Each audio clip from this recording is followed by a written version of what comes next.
Thank you all for taking the time to meet with me today.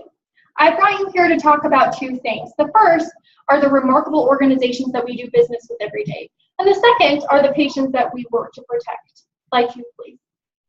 So we protect patients and the organizations that serve them. This is our mission statement. We all know, we live and breathe it, right?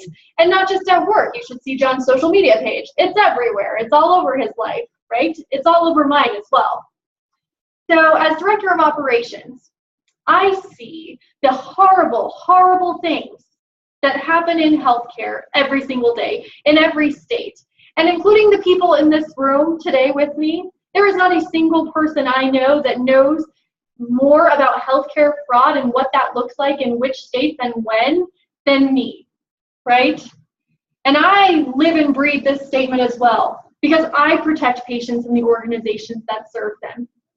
So why I've gathered you today is to discuss a proposal for client retention, because I argue that if we let clients leave, if we let them break their contracts with us, or renew, or choose not to renew, rather, their contracts with us and move to competitors, or cut budgets, or take these services and try to process them internally, we are no longer honoring this mission statement. We are no longer doing what we can to protect patients.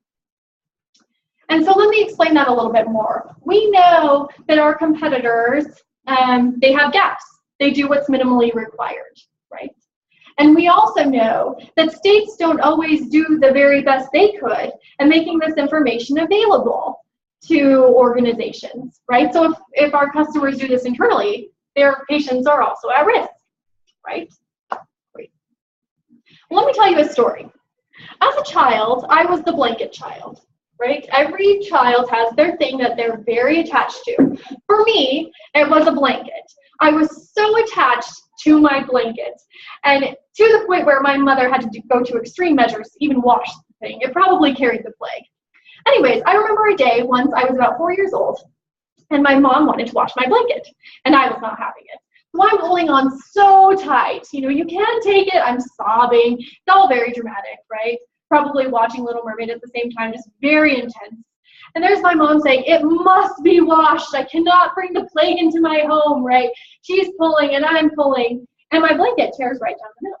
It was devastating. Obviously, I still remember it, and it's a lot of years later. So when I think about that, I think about the organizations that we have partnered with, right? And I think about us holding on so tight to the way our contracts are structured, so tight to the way these relationships have been working. And then our clients are holding so tight, and they're pulling so tight to try to make some change, whether it's a budget cut or a change in their scope. And we are just pulling and they're just pulling, and it tears right down the middle. And what I want to bring to your attention is who really is impacted by that? The patient, right? Because we live and breathe every day protecting patients. And these customers live every day protecting patients as well. These are literally the largest healthcare organizations in the world. They care. So do we. We care, right? And they may not know everything about pharmacists in Arkansas or surgeons in Texas, right? They may not know about the doctor that we've caught 3 times state hopping and trying to do surgery again, right? Defrauding patients again and again and again. But we know, and in order to protect patients, we must maintain these relationships with them to support them, right, in their efforts to protect patients. This is our mission statement. This is why we come every day. So if you look at this last slide and this quote here, I want to bring to your attention that we have always been leaders in this sphere. Always, right? We've always had naysayers. Our business literally began with people telling us 20 years ago that this could not be done. What we do every day was impossible. Yet, here we are, right? And the mediocre, right? These are our competitors. They do what's minimally costly for them to provide a minimal standard that is not going to protect a grandparent, is not going to protect a mother, it's not going to protect ourselves, right? We know better. And in order to truly honor this mission statement to protect patients, we must do all that we can to keep these organizations in partnership with us.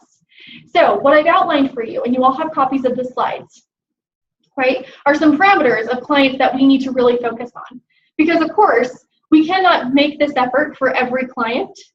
We still need to have a business in order to protect patients. I'm aware of that. But also, what I'm proposing, that should a client meet these parameters, we hold a triage with directors from this very board. Myself, the director of operations, the director of sales and marketing, the director of implementation. We get all together and we see if we can alter these contracts to better support the needs of the client and our needs as a business, right? So that we don't have blankets tearing and we don't have patients suffering because of our inability to collaborate with these partners. So I'll bring you this proposal, and I appreciate your time and effort in reviewing it, and I even more would appreciate your vote. Thank you.